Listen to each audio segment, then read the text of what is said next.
आप देख रहे हैं फतेहपुर हलचल न्यूज चैनल। मैं हूं रमेश मोहन शुक्ला। मुझे विश्वास है अब तक का आपका दिन शुभ रहा होगा। आप स्वस्थ होंगे, आनंद होंगे और प्रसन्न होंगे।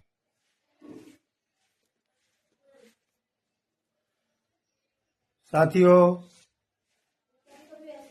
मामला बहुत महत्वपूर्ण है। न केवल सामान्य वर्ग के लोगों के लिए वरन पूरे देश के लिए, पूरे समाज के लिए।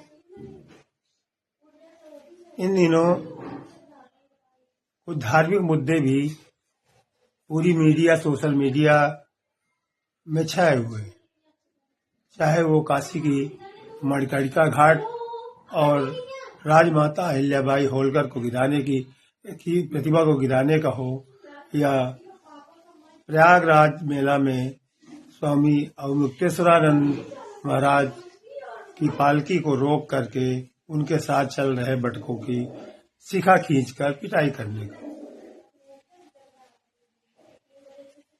मुझको तो इन मुद्दों में भी साजिश नजर आती, क्योंकि इन्हीं साजिशों के तहत भारत सरकार द्वारा एक नया बिल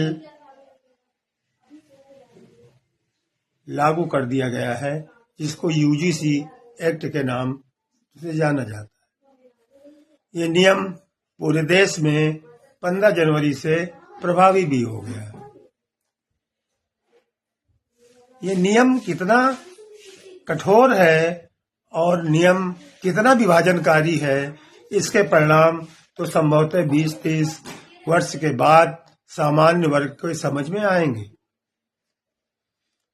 लेकिन इनको आगाह करना अभी से हमारे जैसे लोगों का कर्तव्य भी है और कार्य भी है, कर्तव्य भी है और कारण भी है। साथियों, यूजीसी मतलब यूनिवर्सिटी ग्रांट कमीशन।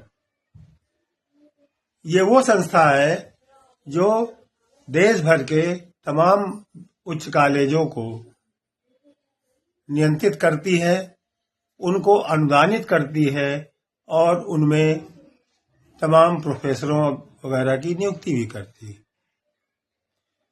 ये संस्था यूजीसी सबसे पहले देश में कानून बनने के बाद 1952 में अस्तित्व में आई।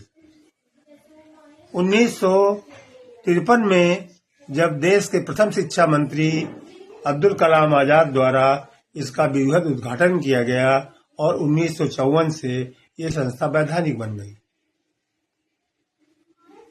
इस संस्था ने समय समय पर छात्रों में जातिगत दुर्भावना को रोकने के लिए तमाम कानून बनाए। 2026 के पूर्व 2013 में भी कानून बनाए गए, लेकिन वो कानून इतने कठिन, इतने जटिल और इतने बृहद नहीं थे कि जिससे समाज के खंडित होने का खतरा उत्पन्न हो। 1913 में बने कानूनों के अनुसार इस नियम से केवल एससी और एसटी वर्ग के छात्र ही प्रभावित होते थे, लेकिन उसमें भी तमाम तरह की सुविधाएं थी और तमाम तरह की व्याख्याएं भी थी। लेकिन 2026 में जो भारत सरकार ने नया कानून 15 जनवरी से लागू किया, वो अत्यंत षड्यंत्रकारी है, अत्यंत विघटनकारी है। और यह विश्वास भी नहीं होता कि यह कानून उस सरकार द्वारा बनाया गया है जिसके प्रधानमंत्री ने नारा लगाया हो कि एक रहोगे तो सेफ रहोगे। उत्तर प्रदेश के मुख्यमंत्री, जो संभावित प्रधानमंत्री के रूप में गिने जाते हैं, उन्होंने नारा लगाया था कि कटोगे बटोगे तो कटोगे। और उसी सरकार ने छात्र जीवन से ही हिंदू समाज के छात्रों को बांटने का काम शुरू कर दिया है। उनका जीवन, उनका भविष्य उनका कैरियर चौपट करने का काम शुरू कर दिया है।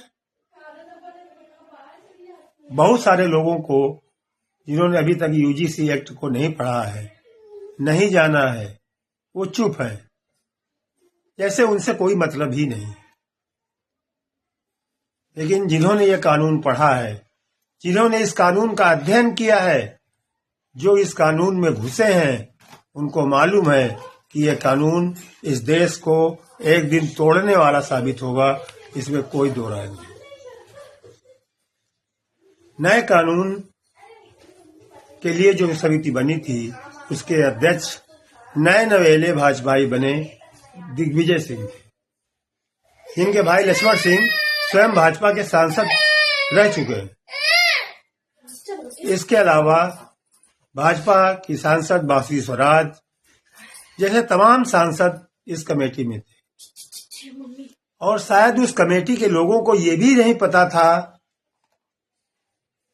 कि ओबीसी वर्ग में सामान्य जाति के ब्राह्मण, क्षत्रिय, वैश्य, इनकी भी तमाम जातियां ऐसी हैं जो ओबीसी वर्ण में आती हैं। क्षत्रिय समाज में तेली, साहू, कलार, कलवार, भुजवा जैसे लोग ओबीसी वर्ग में आते हैं। ब्राह्मण समाज में सागद्वीपी, कनौजिया, जोगी जैसी जातियां ओबीसी में आती है। मतलब सरकार करना क्या चाहती है कि वर्ग में भी वर्ग बनाना चाहती है।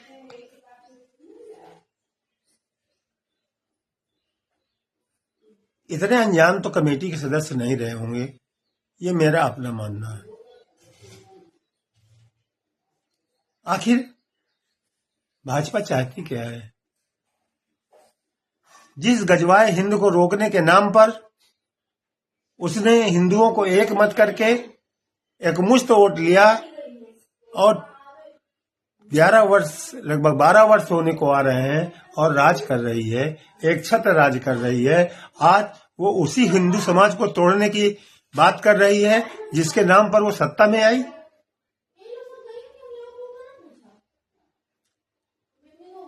हमारे सामने उदाहरण है, चाहे वो रोहित वेमुला कांड हो, जिसमें इतने दिनों बाद फैसला आया कि उस रोहित वेमुला कांड के आरोपी छात्र और उसके अध्यापक का भविष्य चौपट हो गया। साथियों, हम आप भी कॉलेजों में पढ़े होंगे, आपस में बैठे होंगे, आपस में हंसी मजाक भी किए होंगे, तमाम जात सूचक शब्दों का प्रयोग भी हम लोगों ने किया होगा, लेकिन कोई कार्रवाई तो नहीं हुई। ये एक्ट अधिकार देता है कि यदि गलतियों के हिसाब से छात्र के निष्कासन से लेकर उसको पुलिस हिरासत तक में सौंपने का प्रावधान है, और इसके लिए बाकायदा जासूस नियुक्त किए गए हैं जो कॉलेज के परिसरों में घूम घूम कर इस तरह की रिपोर्टें कॉलेज प्रशासन को देंगी। कॉलेज प्रशासन इसलिए बाध्य होगा क्योंकि यूजीसी से उसको ग्रांट लेनी होती है, और उस ग्रांट के चक्कर में वो कड़ी से कड़ी कार्रवाई इन छात्रों पर करेगी। और जो सबसे बड़ी खास बात है कि जो पीड़ित छात्र होगा उसी का बयान अंतिम माना जाएगा। जिसके ऊपर आरोप है उसको बचाव का कोई अवसर नहीं दिया जाएगा। यह आरोप बहुत षड्यंत्रकारी है। इसके परिणाम मैंने जैसा कि बताया कि 20-30 वर्ष के बाद समाज के सामने आएंगे। खैर 20-30 वर्ष बाद समाज कहाँ होगा, देश कहाँ होगा, परिस्थितियां क्या होगी, ये अभी से आकलन करना इतना आसान नहीं है। लेकिन जो वर्तमान बता रहा है, आपने सबसे पहले SC/ST एक्ट लागू किया, जिसमें सुप्रीम कोर्ट ने आदेश दिया कि SC/ST एक्ट के तहत एफआईआर होने पर ही तत्काल गिरफ्तारी नहीं की जाएगी बिना जांच के। लेकिन आपने उसको संसद से कानून बना करके पुनः लागू करवा दिया। और अब ये यूजीसी ग्रांट कमीशन में ओबीसी वर्ग को भी सम्मिलित करके आप इस बहुसंख्यक समाज को कहां ले जाना चाहते हैं? इसके जानते हैं परिणाम क्या होंगे? जिस छात्र का जीवन चौपट हो जाएगा, जो छात्र पढ़ने से वंचित रह जाएगा, जो छात्र पुलिस हिरासत में जेल चला जाएगा और छूटने के बाद फिर वो क्या करेगा? वो समाज के प्रति रचनात्मक भूमिका अदा करेगा। आप ऐसा सोच सकते हैं? उसकी भावना समाज के प्रति क्या होगी, ये आपने कल्पना भी नहीं की होगी। आप क्या चाहते हैं कि जिन 550 रियासतों को सरदार पटेल ने 1947 के बाद एक किया था, आप उस तरह की 575 रियासतें बनाना चाहते हैं कि हर जात अपनी एक अलग रियासत की मांग करे, हर जात एक अपने अलग राज्य की बात करे। आप चाहते क्या हैं?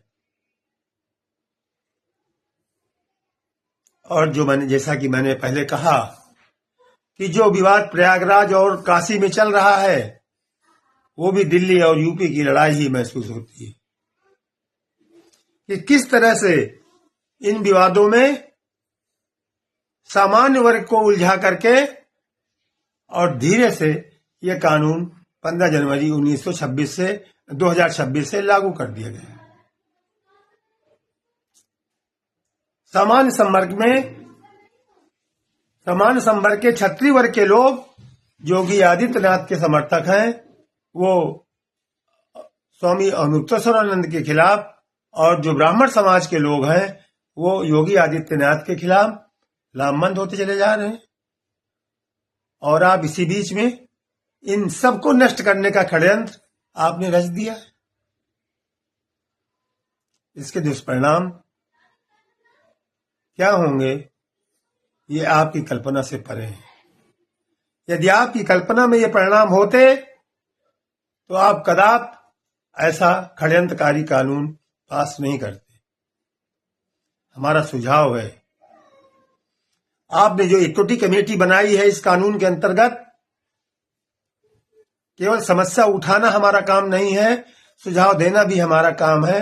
आप माने अथवा ना माने, उस इक्विटी कमेटी में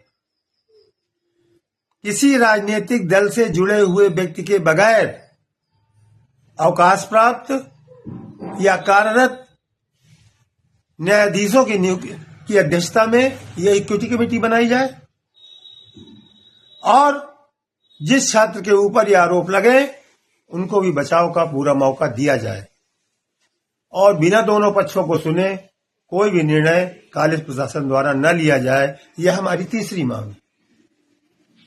आप चाहें तो मान सकते हैं, आप न चाहें तो नहीं मानेंगे, क्योंकि गोस्वामी तुलसीदास ने पहले ही लिख दिया था कि को अस जन्मा है जगमाही, सत्ता पाहि जाहि मद नाही। लेकिन इतना याद रखिए, न राजा हरिश्चंद्र रहे, न पृथ्वीराज सिंह चौहान रहे, न महाराणा प्रताप रहे, न अकबर रहे, न बाबर रहे, न हुमायूं रहे, न औरंगजेब रहा, और न आप रहेंगे। यदि समाज को बचा सकते हैं तो अभी भी समय है, बचा लीजिए। आप देख रहे हैं फतेहपुर हलचल न्यूज चैनल, और मैं हूं रमेश मोहन शुक्ला। धन्यवाद। जय हिंद, जय भारत, जय संविधान।